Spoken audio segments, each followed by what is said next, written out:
Hello friends, સ્વાગત છે તમારું હિરલ્સ કિચનમાં। તો હાલ રક્ષાબંધનનો તહેવાર આવી રહ્યો છે, તો રક્ષાબંધન સ્પેશિયલ આજે આપણે એવી મીઠાઈ બનાવવાના છીએ જે માર્કેટમાં 1300 થી 1400 રૂપિયાની કિલો મળે છે, પણ ઘરે આપણે તેને ફક્ત 300 રૂપિયાની અંદર જ 1 kg તૈયાર કરવાના છીએ। સાવ સરળ રીતે, એકદમ ચોખ્ખી રીતે આ મીઠાઈ આપણે ઘરે તૈયાર કરશું અને બજાર કરતાં પણ વધુ ટેસ્ટી મીઠાઈ આ રેડી થવાની છે। તો એકવાર જરૂરથી ટ્રાય કરજો। રેસીપી પસંદ આવે તો ચેનલને સબસ્ક્રાઈબ કરવાનું તો ભૂલતા જ નહીં। વિડીયોના એન્ડ સુધી બનેલા રહેજો। તો મીઠાઈની શરૂઆત કરતાં પહેલાં આપણે ડ્રાયફ્રૂટને કટ કરી લેવાનું છે। તમારે જે રીતે નાના મોટા પીસ રાખવા હોય તે રીતે તમે ડ્રાયફ્રૂટ કટ કરી શકો છો। સાવ સરળ સિમ્પલ રીત છે ફ્રેન્ડ્સ। આપણે આ રીતે કાજુના પણ ટુકડા કરી લઈશું। કાજુ બદામના આપણે ટુકડા કરેલા છે અને ગાર્નિશિંગ માટે ઉપરથી આપણે પિસ્તા ઉમેરીશું। તો આ રીતે આપણા ડ્રાયફ્રૂટ રેડી છે। તો હવે આપણે ચોકલેટને કટ કરી લેવાની છે। તો અહીંયા આપણે વ્હાઇટ કમ્પાઉન્ડ લીધું છે। હવે આ વ્હાઇટ કમ્પાઉન્ડ ચોકલેટને આપણે કટ કરી લેવાની છે। આ રીતે નાના નાના ટુકડામાં કટ કરશું ને, જેથી તે ઝડપથી મેલ્ટ થઈ શકે। તમારે જે રીતે આ મીઠાઈ તૈયાર કરવી છે ને તે રીતે તમારે વ્હાઇટ ચોકલેટ લેવાની છે। જેટલી ચોકલેટ લ્યો ને એટલા જ સામાં તમારે કાજુ લેવાના રહેશે। તો આ રીતે આપણે બધી ચોકલેટ કટ કરી લીધી છે। તો સરસ એવી આ મીઠાઈ રેડી થવાની છે ફ્રેન્ડ્સ। વિડીયોના એન્ડ સુધી તમે બનેલા રહેજો। તો આપણે અહીંયા 500 ગ્રામ કમ્પાઉન્ડ હતું ને, એમાંથી 250 ગ્રામ જેટલી ચોકલેટ લીધી છે। તો 250 ગ્રામ કમ્પાઉન્ડને આપણે સરસ કટ કરી લીધું છે। અત્યારે વ્હાઇટ જ રાખેલી છે આ મીઠાઈ, એટલે આપણે વ્હાઇટ કલરમાં બનાવીએ છીએ। તમે આ ચોકલેટમાં કલર આપીને ફ્લેવર પણ આપી શકો છો। તો હવે આપણે નીચેનો બેઝને રેડી કરીશું। તો તેના માટે આપણે 250 ગ્રામ કાજુ લીધા છે। કાજુ કોઈ પણ લઈ શકાય, આપણે તેનો પાવડર જ કરવાનો છે। આખા ચાલે, ટુકડા ચાલે, તમને જે કાજુ મળે તેનો ઉપયોગ કરી શકો છો। તો થોડા થોડા કાજુને મિક્સર જારમાં ઉમેરીશું। એકસાથે નહીં ઉમેરી દેવાના, થોડા થોડા ઉમેરવાના અને પલ્સ મોડ ઉપર આપણે તેને પીસવાના છે, જેથી કાજુ છે તેનો સરસ એવો પાવડર રેડી થાય અને કાજુ એકદમ લોંદા જેવા ન થઈ જાય, એ વાતનું ખાસ ધ્યાન રાખવાનું। આ રીતનો પાવડર રેડી કરવાનો છે। આ પાવડર ચાળવો હોય ને તો ચાળી પણ શકાય, અને એમનેમ સરસ પીસેલો હોય ને તો ચાળો નહીં ને તો પણ ચાલે। તો હવે આપણે મીઠાઈ માટે ચાસણી રેડી કરવાની છે। તો તેના માટે આપણે અહીંયા 100 ગ્રામ ખાંડ લીધી છે। 250 ગ્રામ કાજુ છે ને તેની સામે આપણે અહીંયા 100 ગ્રામ ખાંડ લીધી છે, અને ખાંડ ડૂબે એટલું આપણે પાણી ઉમેરવાનું છે।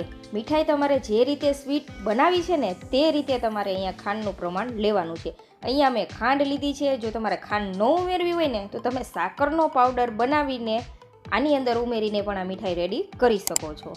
તો રેસીપી સારી લાગે તો ચેનલને સબસ્ક્રાઈબ કરી વિડીયોને એક લાઇક આપી જરૂરથી આ વિડીયો શેર કરી દેજો ફ્રેન્ડ્સ। તો આ રીતે તમે જોઈ શકો છો ચાસણીની અંદર સરસ બબલ્સ આવવા લાગેલા છે, એટલે આપણે અહીંયા એક તારની ચાસણી લેવાની છે। આ વાતનું ધ્યાન રાખવાનું છે। જાડી તારની ચાસણી ન આવી જાય તે તમારે ધ્યાન રાખવાનું, એટલે ચાસણી બનાવતી વખતે સતત આ રીતે આપણે ચલાવતા રહેવાનું છે। પછી થોડા એવા આપણે આ રીતે ચાસણીના ટીપા લઈને ચેક કરી દેવાનું। એક તાર સરસ બનતો હોય ને તો ગેસની ફ્લેમ થોડી વાર માટે બંધ કરી દેવાની। તો અહીંયા આપણે જોઈ શકીએ છીએ ચાસણી સરસ ઘાટી થઈ ગઈ છે, અને આ રીતે એક તાર પણ બને છે અને તાર તૂટતો નથી, એટલે પરફેક્ટ એવી ચાસણી છે આપણી। તો હવે જે કાજુનો પાવડર હતો ને તે આપણે ઉમેરી દઈશું। અહીંયા આપણે થોડી વાર માટે ગેસની ફ્લેમ બંધ કરી દીધી છે। પછી જે આપણે કાજુ મિક્સ કરશું ત્યારે ગેસની ફ્લેમ ઓન કરીશું, એટલે જાડા તારની ચાસણી ના આવી જાય। તો આ રીતે સરસ પહેલાં મિક્સ કરી દઈશું। તમે અહીંયા જોઈ શકો છો આપણે કાજુને સરસ મિક્સ કરીએ છીએ, અને ચાસણી પણ સરસ એવી પરફેક્ટ છે।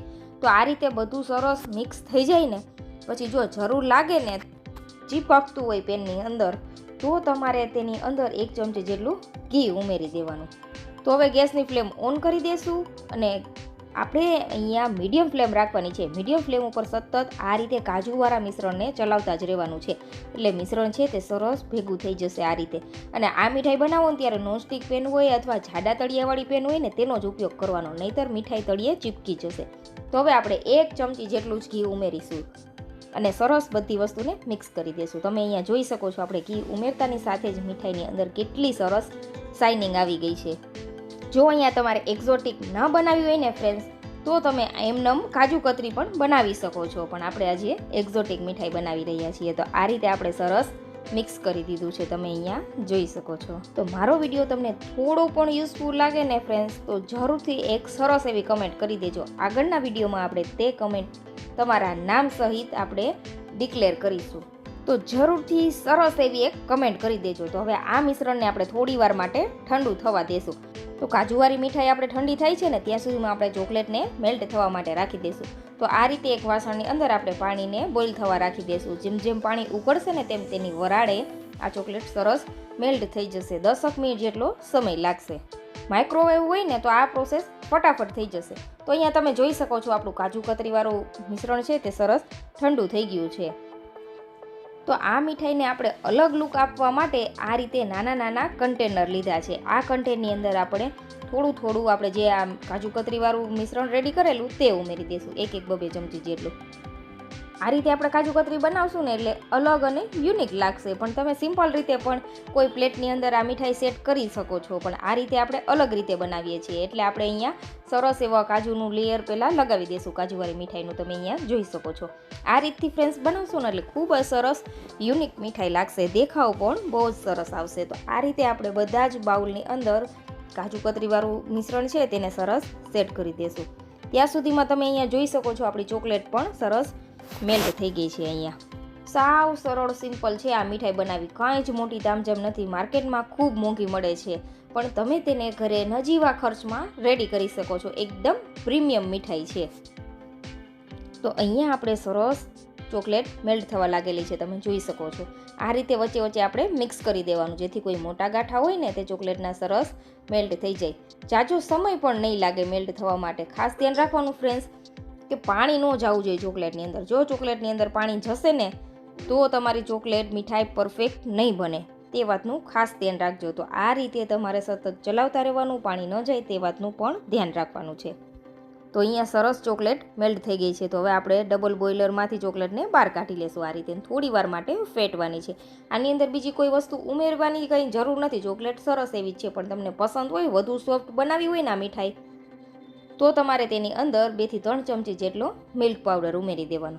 તો હવે તેની અંદર આપણે ડ્રાયફ્રૂટ ઉમેરી દઈશું. મેં અહીંયા એમનેમ જ ડ્રાયફ્રૂટ ઉમેરેલા છે. તમારે ઘીમાં શેકીને ઉમેરવા હોય તો તમે તે રીતે પણ ઉમેરી શકો છો. તો આપણે કાજુ અને બદામ ઉમેરી દઈશું.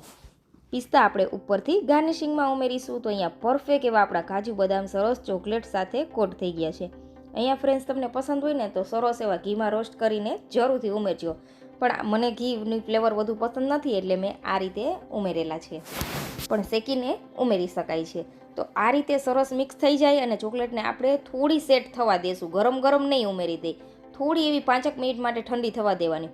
5 મિનિટ પછી આપણે જે કપની અંદર સેટ કરેલા હતા ને કાજુ કતરીને તેની ઉપર આપણે આ રીતે થોડું થોડું એક લેયર લગાવી દેવાનું ચોકલેટનું, ડ્રાયફ્રૂટનું. આ જ રીતે આપણે બધા કપની અંદર સરસ ચોકલેટને સેટ કરી દેવાની છે. અને ઉપર આપણે પિસ્તા ફ્લેક્સથી તેને સરસ ગાર્નિશ કરી લેશું. અને આને 5 મિનિટ માટે ફ્રીઝરમાં રાખી દઈશું, જેથી સરસ એવી સેટ થઈ જાય. જો ફ્રીઝરમાં ન રાખવી હોય તો 1 કલાક માટે રૂમ ટેમ્પરેચર ઉપર રાખી દેવાની.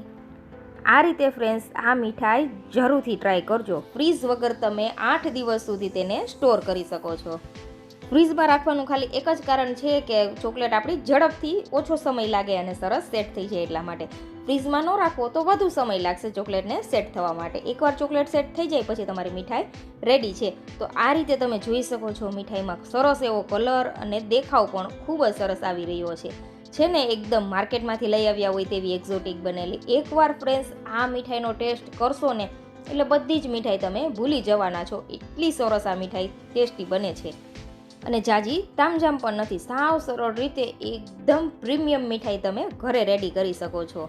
અને આ મીઠાઈનો ટેસ્ટ તો એટલો લાજવાબ છે ને ફ્રેન્ડ્સ કે બાની સામે બીજી મીઠાઈ તો ફેલ જ થઈ જવાની છે. એટલો સરસ ટેસ્ટ આવે છે. એકવાર તમે આ બનાવી લેશો એટલે આના ફેન થઈ જવાના છો. એટલી સરસ છે. જો તમારી ચોકલેટ પ્રિય હોય ને તો તમને આ મીઠાઈ ખૂબ જ પસંદ આવવાની છે. એકવાર જરૂરથી ટ્રાય કરજો. માર્કેટમાં 1300 થી 1400 રૂપિયામાં કિલો મળે છે, પણ ઘરે તમે તેને નજીવા ખર્ચમાં બનાવીને તૈયાર કરી શકો છો.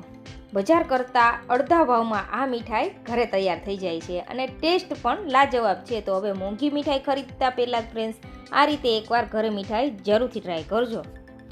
તો હવે આ મીઠાઈને આપણે આ રીતે મીડિયમ ટુકડામાં કટ કરી લેશું. તમે જોઈ શકો છો કેટલી સરસ એવી સોફ્ટ આપણી મીઠાઈ રેડી છે. મોઢામાં જ મૂકતા ઓગળી જાય એવી મીઠાઈ છે ફ્રેન્ડ્સ. તો રેસીપી પસંદ આવી હોય તો ચેનલને સબસ્ક્રાઈબ કરજો અને વિડીયો વધુમાં વધુ તમારા ફ્રેન્ડ્સ અને ફેમિલી મેમ્બરમાં શેર કરજો. અને એક સારી એવી કમેન્ટ કરી દેજો. તો ગયા વિડીયોમાં આપણને મુકેશભાઈ ફ્રોમ યુએસએથી કમેન્ટ કરેલી છે અને બીજી કમેન્ટ છે મસાલા મેજીન બાય હલ્દીની પંડ્યા. તો thank you so much comment કરવા માટે. આવી કમેન્ટ કરતા રહેજો. મળીશું નવા વિડીયો સાથે. ત્યાં સુધી આવજો. Thank you for watching.